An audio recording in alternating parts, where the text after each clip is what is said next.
pessoal, eu sou Nicolas Vital e esse é o podcast Eu Como, sempre falando de alimentação com ciência e levando informação de qualidade para os nossos ouvintes, no Spotify, no Anchor e no Apple Podcasts. E também em vídeo no nosso canal do YouTube. Já segue a gente? Se ainda não segue, não se esqueça de se inscrever nos nossos canais. Muito bem, pessoal. Hoje nós vamos falar sobre um assunto muito apropriado para essa sexta-feira, a cerveja. Chamada de pão líquido por uns, de alimento funcional por outros, a cerveja faz parte do dia a dia dos brasileiros.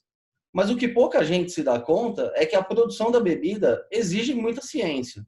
São dezenas de variedades com milhares de receitas diferentes. E para falar sobre cerveja pautado pela ciência, hoje nós vamos conversar com a doutora Gabriela Miller, que é formada em farmácia, possui mestrado em biotecnologia, doutorado em bioquímica e pós-doutorado em biotecnologia e biociências. Atualmente é professora da Escola Superior de Cerveja e Malte, do Science of Beer e da Brau Academy, onde leciona sobre microbiologia e bioquímica aplicadas à cerveja, fermentação alcoólica e controle de qualidade.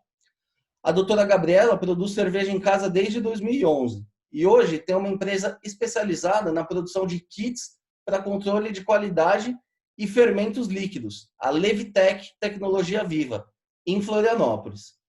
Doutora, muito obrigado por aceitar o nosso convite. É um prazer ter você aqui com a gente hoje. E antes mesmo de começar, pela tua especialização, já dá para ver que é preciso muita ciência para produzir uma boa cerveja. Olá, pessoal, tudo bem? Agradeço o convite, né? Então, hoje o nosso podcast vai ser Eu Bebo, né? Então, vou falar sobre a cerveja, o pão líquido, né? E sim, realmente fazer cerveja é um requisito, é uma prática, né? Que muita gente nem imaginava que podia ser feito em casa. Então, a gente aprendeu a fazer cerveja em casa faz pouco tempo. Necessita de conhecimento e ciência, mas a cerveja produzida de forma industrial, na verdade, é uma junção de muitos fatores, né? A gente tem toda a parte fabril, tem toda a parte de matérias-primas, todas as nossas matérias-primas são produtos vivos, né? Então, vegetais, lúpulo, malte, o fermento e a própria água, que tem diversas variações dependendo de onde a gente está extraindo ela. Então, a junção de todos esses insumos para produzir um produto final, como tu comentou, Nicolas, que tem diversas variedades, estilos, precisa de muita e muita ciência para a gente conseguir unir tudo e transformar num produto agradável, né? E num produto, obviamente, estável e ótimo para o consumo, né, das pessoas. Muito bem. Doutora, para a gente começar aqui, você falou, né, da qualidade e da cerveja industrial. Esse segmento de cervejas premium vem crescendo no Brasil nos últimos tempos. Tanto as cervejarias artesanais como as próprias grandes empresas têm investido, quando não comprado, né, essas microcervejarias. Na tua opinião, o brasileiro está aprendendo a valorizar um produto de qualidade? Eu acredito que sim, né? É um caminho sem volta. É aquela quando a gente aprende a degustar e quando o nosso cérebro começa a ter contato com diversos outros sabores que antes a gente não imaginava na cerveja, né? E isso não é a gourmetização da cerveja, não é essa a ideia. É proporcionar para as pessoas novas experiências, novos sabores. Então, assim, uma cerveja que remete a um sabor de chocolate, uma cerveja que remete a um sabor de maracujá, ou, né, a um sabor de coentro. Então, a gente consegue, agora com o crescimento das cervejas artesanais, a gente consegue popularizar isso. A gente consegue trazer para o público do cotidiano. Então, quando a gente tem uma micro cervejaria, uma cervejaria artesanal no nosso bairro, que a gente pode agora na quarentena mais do que nunca, como os bares estão fechados, a prática de delivery ela está ficando muito mais corriqueira, né? Então você vai lá com uma garrafinha na cervejaria do seu bairro, enche essa garrafinha, leva para casa para o almoço, para o jantar ou até para tomar no final da tarde, enfim, quando quiser, né? Então, eu acredito que sim, né? Isso está popularizando e está chegando cada vez mais próximo de um consumidor final, que é o consumidor comum do dia a dia, não é um sommelier, não é uma pessoa especializada em cerveja, né? Porque se só sommeliers e pessoas especializadas tomarem cerveja artesanal, a gente não vai para lugar nenhum. Então, a nossa ideia realmente é popularizar. E quanto maior o número de cervejarias, a gente chegou aí no ano passado, final do ano passado, em 1.100 e poucas. Então, mais de 1.000 cervejarias artesanais em todo o Brasil. Então, isso já é um número bem expressivo. E, com certeza, está popularizando e os consumidores estão aprendendo. É um caminho sem volta. Depois que a pessoa toma uma cerveja com sabores diferenciados, aquela cervejinha do dia a dia que a gente tomava, ela vai continuar existindo, mas ela vai perder um pouco de espaço para essas cervejas artesanais, especiais, né? Não tem a menor dúvida disso. Agora, você falou aí mais de 1.000 microcervejarias, mas também tem muita gente que resolveu fazer a cerveja em casa, né? O que é preciso para produzir uma boa cerveja em casa? É fácil de fazer? Quais são os cuidados que as pessoas precisam ter? E, complementando, em geral, o produto final fica bom? Então, fazer cerveja em casa, eu não diria que é fácil, mas eu diria que é possível. Então, até lá no blog da Levtech, tem 10 dicas para se fazer uma boa cerveja em casa. E uma delas, que é a primeira dica, ela começa com a seguinte dica: estude. Então, a primeira coisa que a gente precisa para fazer cerveja é estudar, aprender, analisar com, por exemplo, estudar com profissionais que entendam sobre cerveja, que usam a ciência como base, porque isso é muito importante. Cada vez mais agora, na cerveja, na produção de cerveja, a gente tem utilizado artigos científicos que antigamente pouca gente estudava cerveja. A gente tinha a escola lá da Alemanha, né? Então, VLB e outras escolas que publicam artigos científicos mais ou menos desde 1960, mas agora a gente tem diversas universidades do mundo todo, Inglaterra, Estados Unidos, França, Bélgica, Alemanha, publicando sobre cerveja. O Brasil também, a gente já tem várias universidades trabalhando com isso. Então, nada, né, mais importante do que a gente utilizar livros, blogs, né, e canais do YouTube de pessoas que tenham esse embasamento científico. Fazer um curso, né, é importante a prática, porque precisa de equipamentos, então panelas, fogo ou eletricidade, existem vários modelos de fazer, mas é totalmente possível. E sim, quando a gente tem o conhecimento, a gente estuda, o nosso produto ele fica muito bom.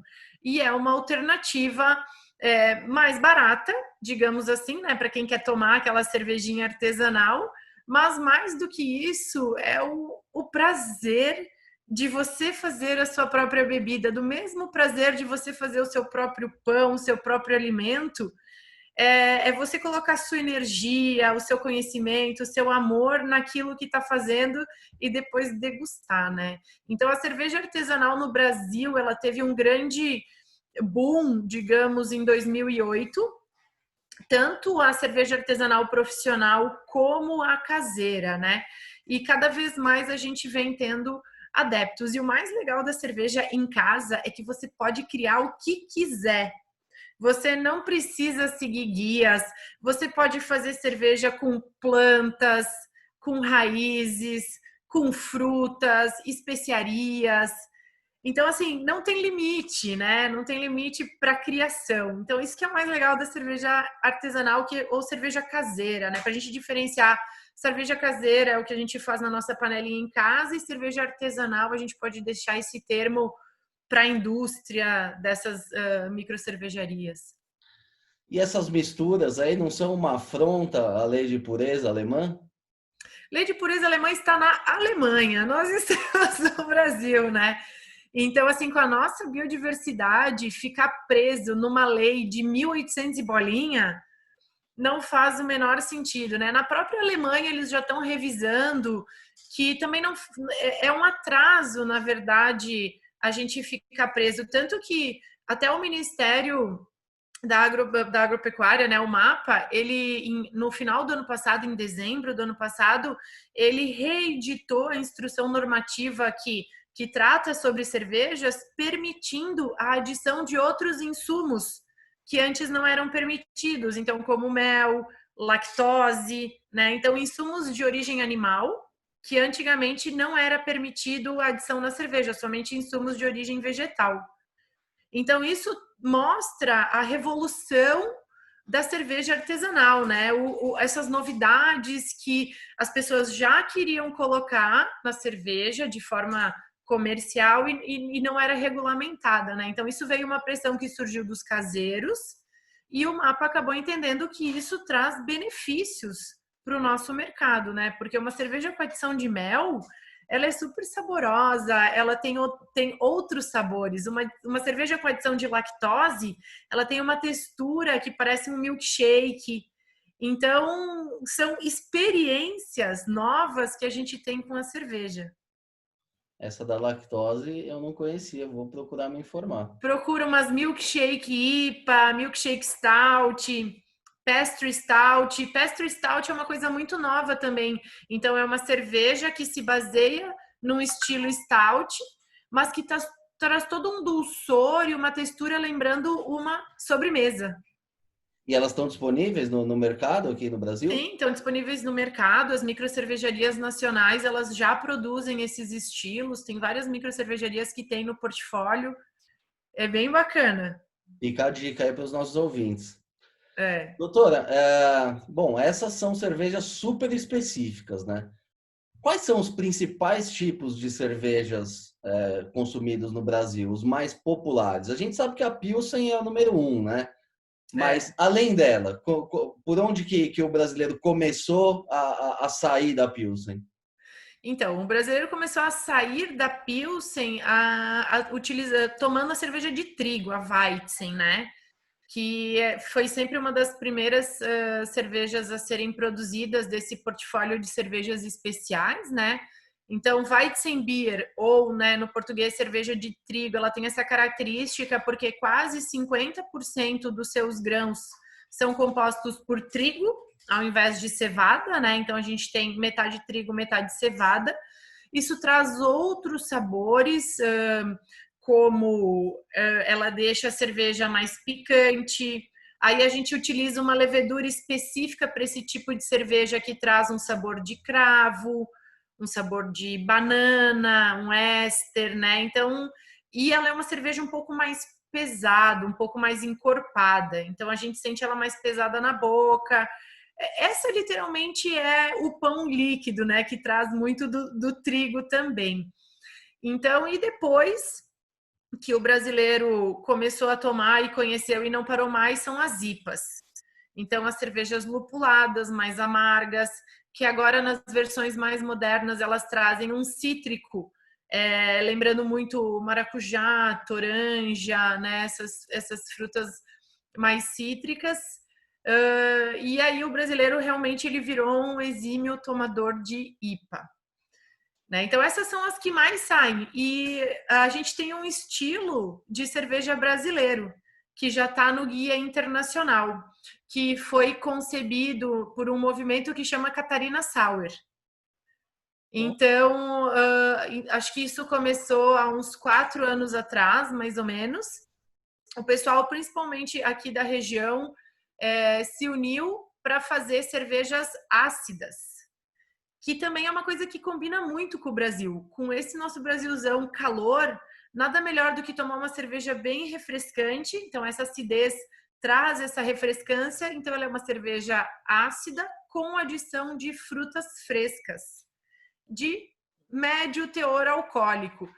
Então, é uma cerveja realmente para refrescar. E hoje, essa cerveja ela já está descrita nos guias internacionais como o primeiro estilo brasileiro. E vocês estão buscando uma denominação de origem também para esse produto?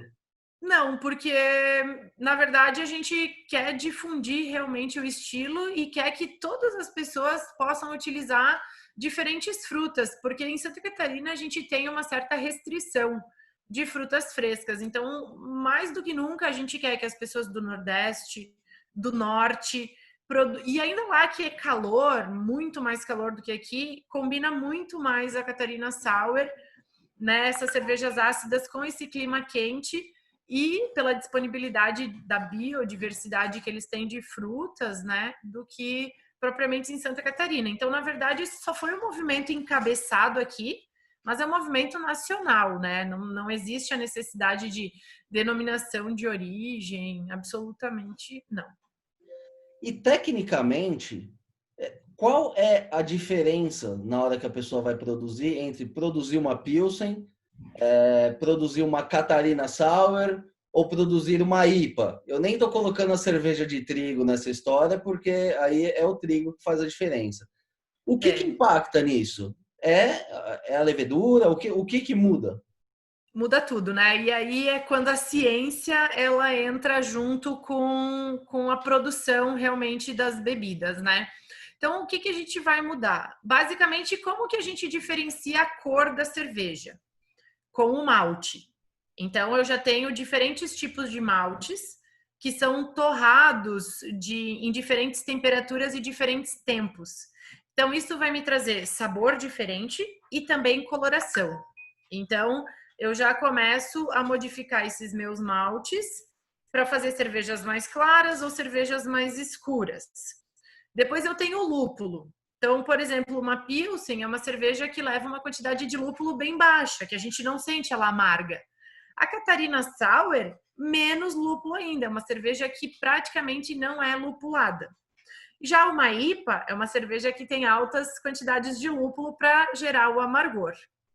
E depois vem os micro-organismos, né? Então, uma Pilsen precisa de um micro-organismo neutro para deixar o sabor do malte aparecer. Uma IPA também a gente utiliza micro-organismos neutros a levemente frutados para combinar com os sabores frutados e cítricos do lúpulo. E a Catarina Sour, por ter essa característica de acidez, além da levedura, a gente utiliza bactérias para a produção de cerveja. Então, além de trabalhar com leveduras, as pessoas precisam conhecer também as bactérias, o comportamento delas, né? A temperatura de uma bactéria é diferente da temperatura de uma levedura. Então, a ciência é extremamente importante. Isso sem falar na água. Então, para fazer Pilsens e Catarina Sours, geralmente eu utilizo águas leves. Já para fazer IPAs, eu utilizo águas com uma característica acentuada de sulfatos, dos sais da água. Então, eu preciso ter análise de água, eu preciso ter uma análise dos meus ingredientes, né? Aí o pessoal deve estar pensando, nossa, eu acho que eu não vou fazer cerveja em casa, que é muito difícil.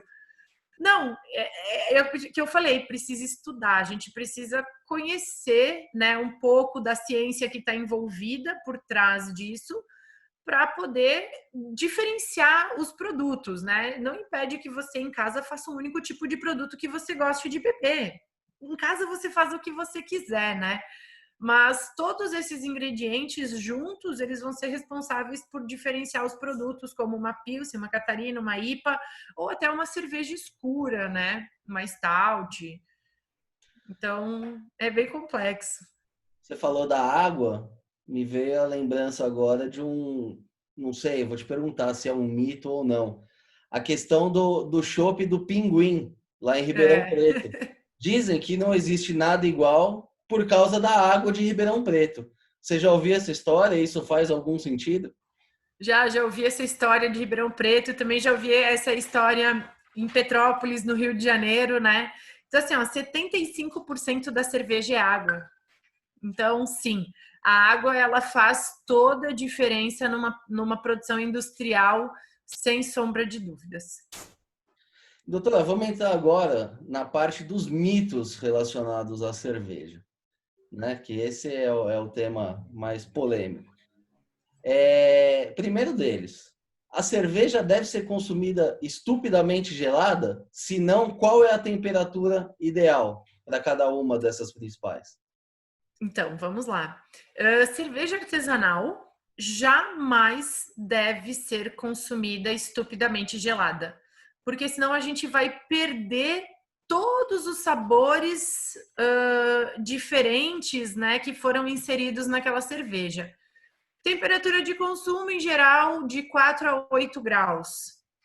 Então, né, já está bem longe do gelado, né?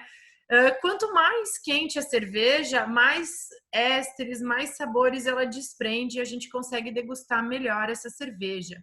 Então, quando a gente vai para campeonatos de cerveja, nunca a gente degusta uma cerveja gelada, porque senão a gente pode estar mascarando on e off flavors, né? Então, sabores positivos e negativos numa cerveja, né? Então, também a gente consegue identificar alguns defeitos de produção com ela um pouco mais quente. Agora, uma cerveja, essa mainstream, se você beber ela a 8 graus, ela não vai ser gostosa. Então, aí essa cerveja tem que ser bebida bem gelada. Porque ali eu não vou achar aqueles flavors das cervejas artesanais. Então, se você vai beber uma cerveja mainstream, que é essas que todo mundo está acostumado a beber, dessas grandes indústrias, bebe estupidamente gelada, senão ela vai ser ruim. Agora, se você vai tomar uma cerveja artesanal, deixe esquentar um pouquinho, que você vai ter uma experiência bem melhor. Era justamente isso que eu ia perguntar, né? Como é que a gente faz? Porque normalmente você tem, enfim, uma cervejeira, você regula uma temperatura e vai estar todas as cervejas lá na mesma temperatura. Então, o ideal é tirar um tempinho antes e deixar ela Exato. perder a temperatura. Tira um pouquinho antes, né? E já pode até servir, se quiser, e espera um pouquinho para degustar. Perfeito. Legal. E a questão da espuma, já entrando nesse ponto de servir, ela é realmente importante porque tem gente que não gosta, né? Que coloca sem colarinho. Qual que é a É. importância da espuma? Bom, se você servir uma cerveja estupidamente gelada, já vai ser bem mais difícil de formar o colarinho, né? Esse colarinho, essa retenção de espuma ela é menor, a formação de espuma é menor. Se você já serviu uma cerveja um pouco mais quente, o colarinho ele já vai se formar, né, numa forma mais espessa, ele vai ficar retido naquela cerveja por mais tempo. O colarinho é fundamental para manter os sabores na cerveja, para ele reter ésteres, para ele reter aromas e você ter uma degustação melhor, para ele reter um pouco de gás também. Então, a sua cerveja, ela se mantém no copo com uma estabilidade sensorial melhor e por mais tempo quando a gente tem o colarinho. Então, sempre é recomendado servir a cerveja com 2 dedos de colarinho, e ele faz parte da apresentação do produto, né? Porque se você tem uma cerveja escura com um colarinho bege, isso já dá um contraste, isso traz já um serviço mais bonito e que a gente come com os olhos também, a gente bebe com os olhos também, né? Então, independente das pilsens, até qualquer cerveja, o colarinho ele é muito importante para a gente poder degustar a bebida de uma forma melhor. Outra questão polêmica: cerveja puro malte. Elas são melhores ou não? Sem sombra de dúvidas. Assim, eu não sou uma defensora de cervejas puro maltes, porque eu mesma já fiz cerveja com arroz, fica muito legal. Cerveja com milho, já não gosto tanto quanto com arroz, né? A grande diferença é que a grande indústria, né, ela não usa grãos, a maioria delas, ela usa um xarope. Esse xarope é que vai, né, agregar pouco valor e pouco sabor à cerveja, né? Então eu gosto de chamar mais de cerveja puro grãos. Então, assim, não porque a gente tem cerveja com aveia, a gente tem cerveja com aveia maltada e com aveia não maltada.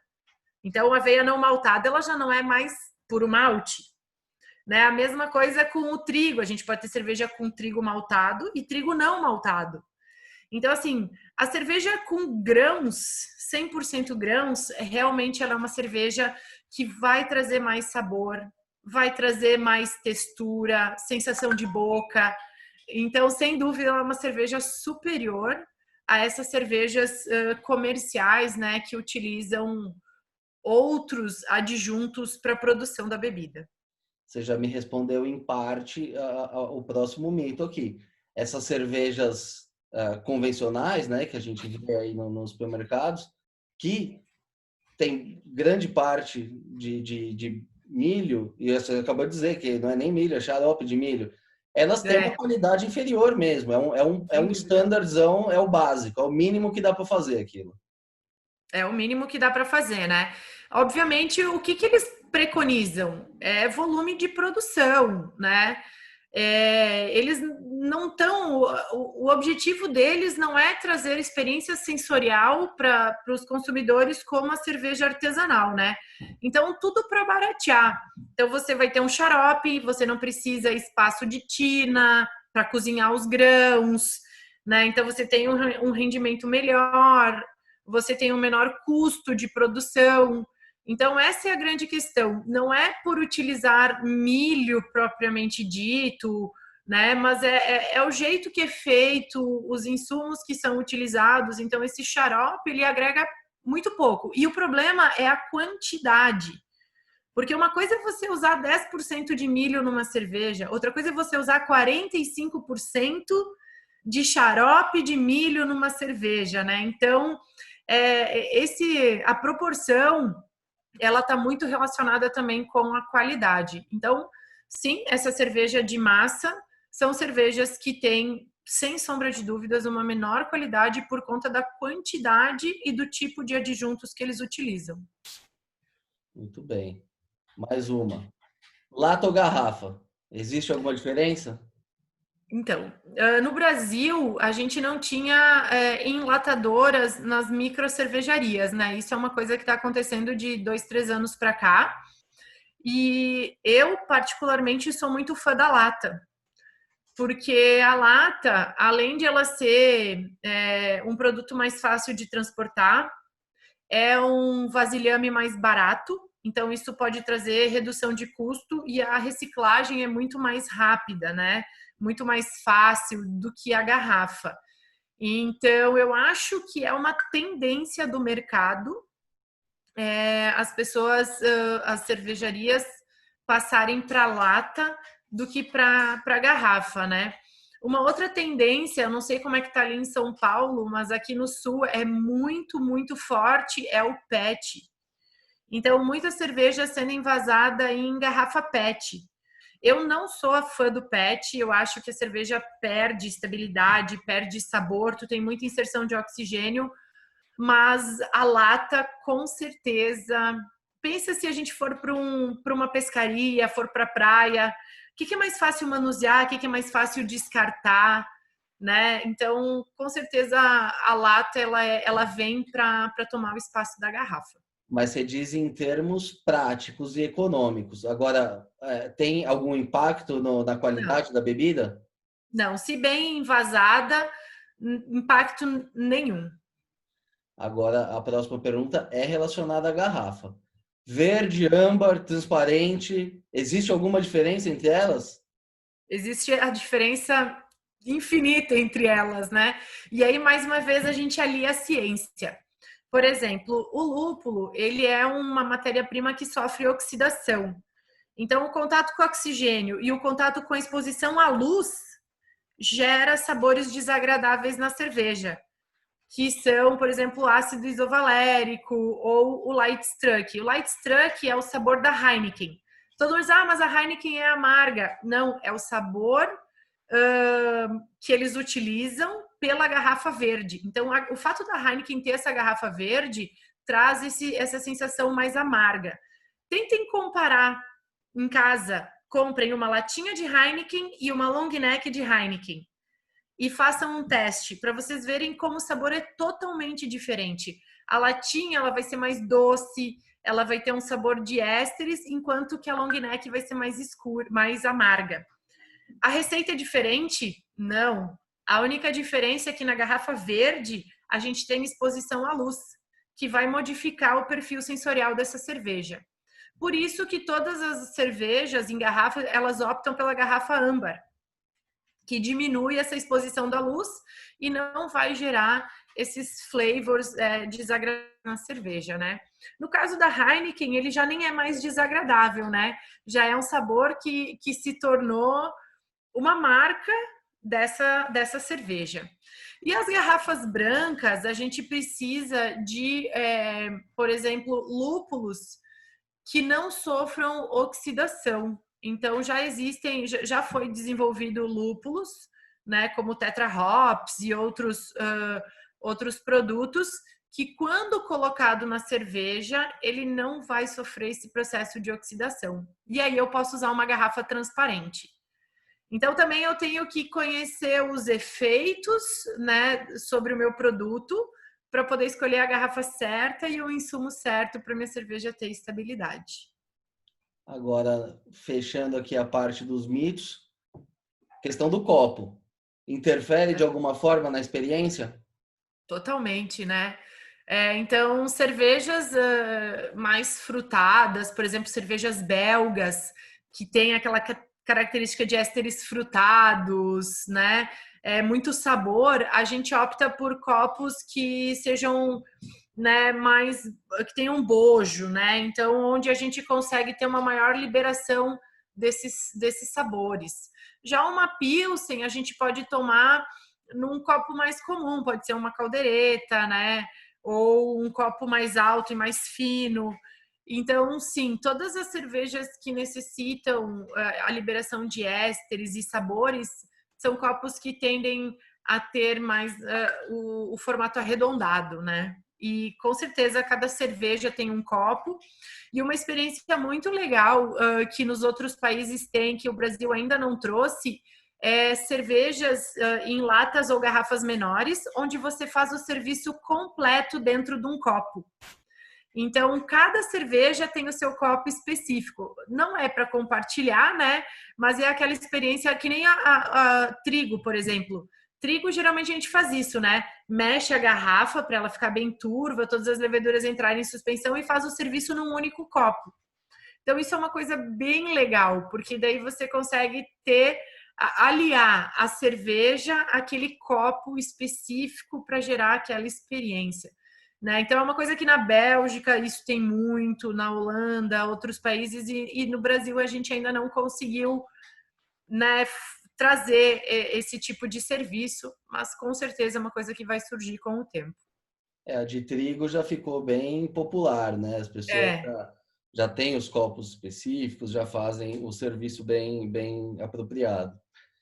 E, doutor, agora entrando um pouquinho na tua área específica de atuação, né, que são as leveduras. Qual que é a importância das leveduras para a produção? Porque geralmente ela fica até fora da receita, né? É água, malte e lúpulo, ninguém fala da levedura. Agora, pesquisando um pouquinho, eu vi que ela é super importante para a produção. Então, a gente brinca que quem faz o mosto é aquele líquor do malte, dos açúcares extraídos antes da fermentação, né? Então, quem faz o mosto é o cervejeiro e quem faz a cerveja é a levedura. Então, isso já explica um pouco da importância dela no processo, né? Sem a levedura, a gente não teria a produção de etanol e nem a produção da maior parte dos aromas da cerveja, né? Então, ela pode ser a rainha, mas também pode ser a vilã do processo. Então, se a gente escolher a levedura errada, ou é um micro-organismo, é um organismo vivo, então a gente precisa tratar ela, né, de forma que a gente mantenha as condições fisiológicas da levedura de forma correta, viabilidade dela, sem contaminação com outros micro-organismos, né? Então, se a gente não conseguir gerenciar bem esse insumo dentro da fábrica, ela pode produzir sabores desagradáveis e arruinar a nossa produção. Então, de chegar a ter que jogar um tanque de 1.000 litros fora, ou você na sua casa contaminar a sua cerveja e ficar com sabores desagradáveis, né? Então, realmente ela é muito importante. E quando a gente fala de leveduras, os artigos científicos, eles abordam a levedura como a alma e o sabor da cerveja, né? Então, realmente é um insumo que pode causar muito problema dentro da fábrica, mas também que vai trazer todas as características sensoriais para a sua cerveja. E quais são os ganhos obtidos por uma levedura de qualidade superior? Você acabou de dizer que a levedura ela é fundamental, mas ao mesmo tempo existem vários tipos de levedura. Qual tipo de ganho sensorial que ela pode trazer para a bebida? Então, o sensorial é ela conseguir produzir todos aqueles sabores que vão, né, entrar em equilíbrio com o sabor do malte, porque a gente tem que pensar que o malte vai gerar sabor, o lúpulo vai gerar sabor e a levedura também. Então, eu sempre preciso escolher uma levedura pensando em todos os insumos que eu tenho na minha cerveja. Então, o malte vai agregar com que sabores, o lúpulo com o quê e a minha levedura com um determinado sabor. Então, por exemplo, eu vou usar um lúpulo cítrico, que vai me dar sabores de frutas. Eu vou buscar uma levedura que também traga esse perfil sensorial de frutas. Não vou usar uma levedura que vai me trazer condimento e especiaria. Então, por exemplo, a levedura ela pode produzir desde frutas passas, ameixa, frutas vermelhas, frutas brancas, citricidade. Ela pode ser neutra, mas ela pode produzir ésteres de frutas amarelas como banana, pode produzir cravo, condimento, né? Então, picância, fumo, especiarias. Então, tudo isso vem da levedura, né? Então, eu preciso escolher uma levedura, né, que tenha um sabor compatível com a minha cerveja e com o estilo, porque as cervejas elas são regradas por guias, né? Então, existe um guia que descreve um determinado estilo de cerveja e eu, dentro dos meus insumos, busco seguir esse guia, né? E as leveduras de qualidade superior, elas vão trazer esses flavors melhores e, além disso, elas vão aliar com uma produção mais rápida, uma produção mais estável. A gente precisa que a levedura, depois que terminou de fermentar a cerveja, decante para a gente poder limpar essa cerveja. Então, essa levedura de nível superior, ela tende a sedimentar, flocular mais rápido e a gente reutiliza. A levedura é o único insumo na cervejaria que a gente consegue reutilizar.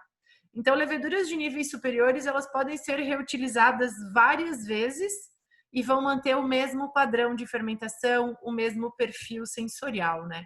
Então, isso também traz um ganho financeiro para a indústria, principalmente, né? O caseiro, como deve produzir menos vezes, né? Uma vez por mês, ali duas, não tem tanta necessidade de reutilizar. Mas a indústria é um fato, né? Isso traz muito benefício. E me conta um pouquinho do teu trabalho aí na Levitec. O que vocês fazem exatamente? Qual que é a grande sacada desse negócio? Então, eu comecei a fazer cerveja em 2011 em casa, né? Me aliei ao movimento dos cervejeiros caseiros, que é um movimento muito forte. A Serva, né? Que é a Associação de Cervejeiros Caseiros.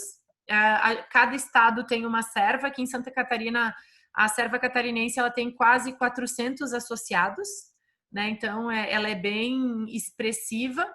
E eu, no meu mestrado, doutorado, propagava leveduras no laboratório rotineiramente para fazer os experimentos. Quando eu comecei a fazer cerveja, eu comecei a estudar, obviamente, né?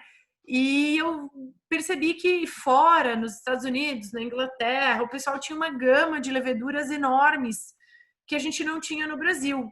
E também eles tinham laboratórios que produziam fermento líquido. Então, o fermento líquido é um fermento que fica hidratado de forma 100% viável. Só que o problema é que ele tem um tempo de prateleira menor do que o fermento seco. O fermento seco ele passa por um processo de desidratação, diminui a viabilidade dele, mas por outro lado ele tem um tempo de prateleira gigante. Ele pode ser transportado de continentes, digamos assim, né? E todo o fermento que chegava no Brasil era importado. Então eram fermentos que eram produzidos em outros países, né? E a gente utilizava aqui. E aí eu comecei a propagar a levedura em casa, comecei a propagar a levedura para os amigos, comecei a mostrar para as pessoas, faz assim, faz assado. Comecei a dar cursinho para cervejeiro caseiro, né? Como cuidar da sua levedura, quais as formas de gerenciar, propagar. E aí um dia eu pensei, bom, existe espaço no mercado, né? Por que não fazer? E outro gap que a gente identificou foi que as cervejarias, elas não tinham laboratório de controle de qualidade, não se tinha o conhecimento de qual que era a estabilidade microbiológica daquele produto, né? E eu também, como fazia isso em laboratório, comecei a auxiliar as cervejarias. E aí surgiu a ideia de desenvolver um método rápido e prático, de baixo custo, para que as cervejarias pudessem fazer esses controles de qualidade dentro das suas fábricas, sem investimento em laboratório, sem grandes investimentos laboratoriais, né? E aí, no pós-doutorado, foi que eu desenvolvi esses kits para controle de qualidade microbiológico e também um método de propagação de leveduras para oferecer para esse pessoal, né, essas leveduras líquidas. E até uma coisa interessante que tu falou, né, que a levedura nem está no rótulo descrito como ingrediente, porque essas grandes cervejarias, elas guardam as suas leveduras a 7 chaves. Então, elas compram a levedura, né, importam a levedura de fora, propagam aqui, mas elas não têm interesse nenhum que as pessoas saibam qual levedura ela está usando, porque isso é um segredo delas, é a chave da produção de bebida, né, da produção delas na fábrica. E isso está acontecendo agora com as cervejarias artesanais, para ver quanto isso é importante.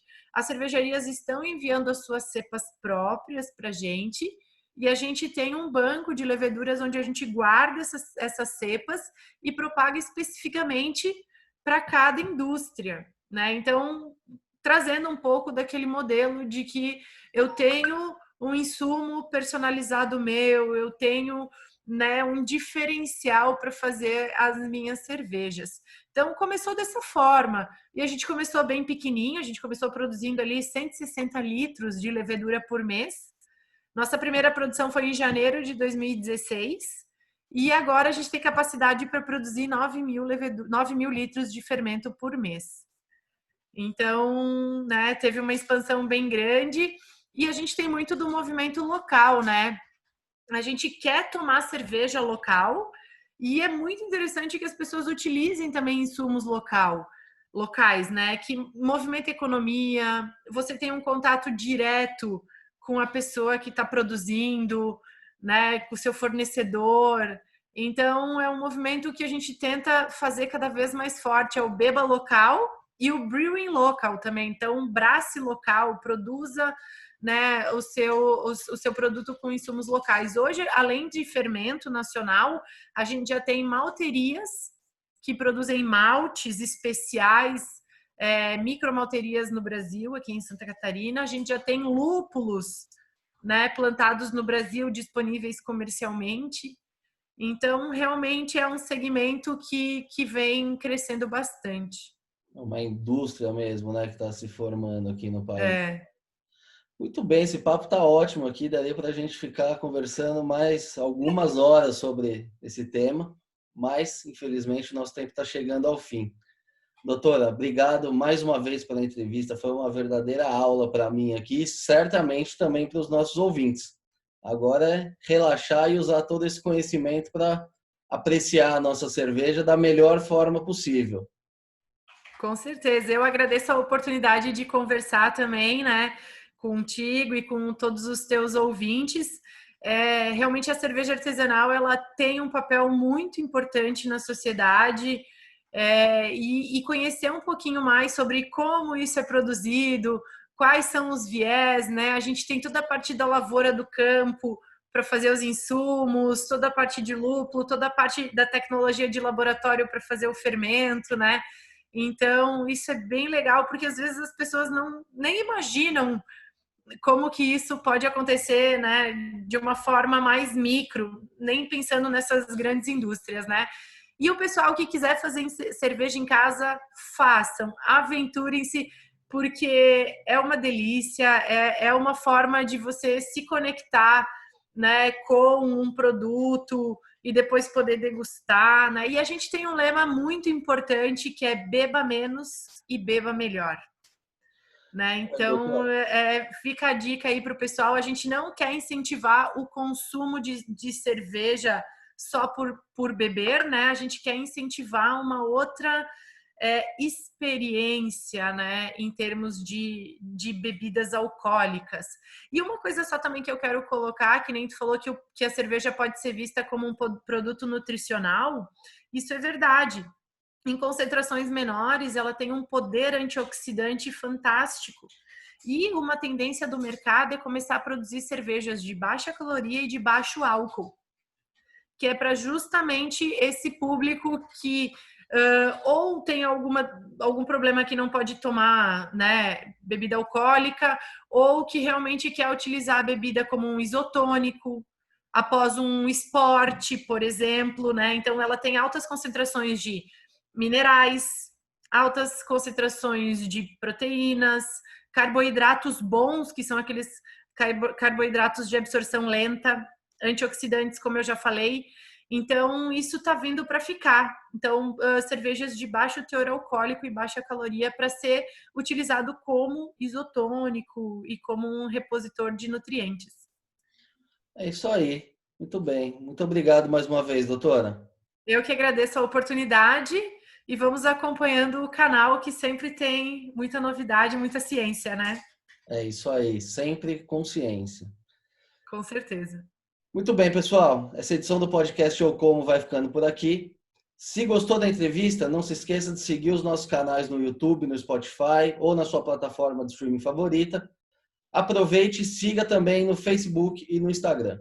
Lembrando que esse podcast tem o patrocínio da Crop Life Brasil e volta com a sua programação normal na próxima terça-feira. Por hoje é isso e até a próxima.